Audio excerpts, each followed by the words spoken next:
அப்ப வேரியபிள் அப்படிங்கிறது என்ன? ஸோ சி ப்ரோக்ராம் பொறுத்த வரைக்கும் வேரியபிள்ங்கிறது என்ன அப்படின்னா, it is just like some storage area to hold data. So நம்ம ப்ரோக்ராம்ல சம் டேட்டா ஸ்டோர் பண்ணணும் அப்படின்னா கண்டிப்பா வேரியபிள்ல தான் ஸ்டோர் பண்ண முடியும். ஸோ இந்த ஸ்டோரேஜ் ஏரியாவை நான் இப்போ கரெக்டா டிஃபைன் பண்றதுக்கு ஒவ்வொரு வேரியபிளும் எப்படி இருக்கும்னா அதுக்கு வந்து ஒரு யூனிக்கான வேரியபிள் நேம் கொடுக்கணும். ஸோ ஒரே நேம் வந்து நம்ம 2 லொகேஷனுக்கு கொடுக்கும்போது கண்டிப்பா டேட்டா வந்து கொலாப்ஸ் ஆக சான்சஸ் இருக்கு. அப்படி இல்லைன்னா நமக்கு எரர் தான் ஆகும்.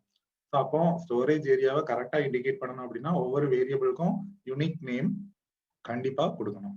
தென் வேரியபிள் நேம்ஸ்ங்கிறது என்ன அப்படின்னா ஒரு மெமரி லொகேஷன் இருக்கு. இப்போ நான் வந்து ஒரு வேல்யூ கொடுக்குறேன், அந்த வேல்யூ ஒரு வேரியபிள்ல இருக்கு.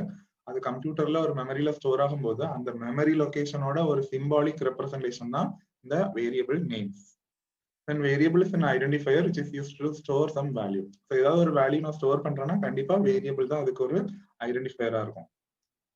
ஸோ அப்படி நான் அந்த ப்ரோக்ராம்ல ஒரு வேரியபிளை நான் இப்போ யூஸ் பண்ணணும் அப்படின்னா அதை யூஸ் பண்றதுக்கு முன்னாடி கண்டிப்பா அதை டிக்ளேர் பண்ணியிருக்கணும்.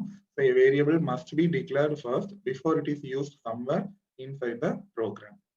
ஸோ அப்போ வேரியபிளை பொறுத்த வரைக்கும் வேரியபிள்ங்கிறது ஒரு ஸ்டோரேஜ் ஏரியா தான். அதுல தான் நம்ம டேட்டாவை ஸ்டோர் பண்ண போறோம்.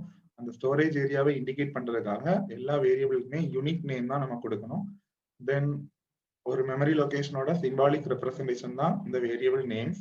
அந்த வேரியபிள்ல தான் நம்ம வேல்யூஸ் வந்து ஸ்டோர் பண்ண முடியும். தென் ஒரு வேரியபிள் நம்ம சி ப்ரோக்ராம்ல யூஸ் பண்ணணும் அப்படின்னா யூஸ் பண்றதுக்கு முன்னாடியே அந்த வேரியபிள் வந்து கண்டிப்பா டிக்ளேர் பண்ணிருக்கணும்.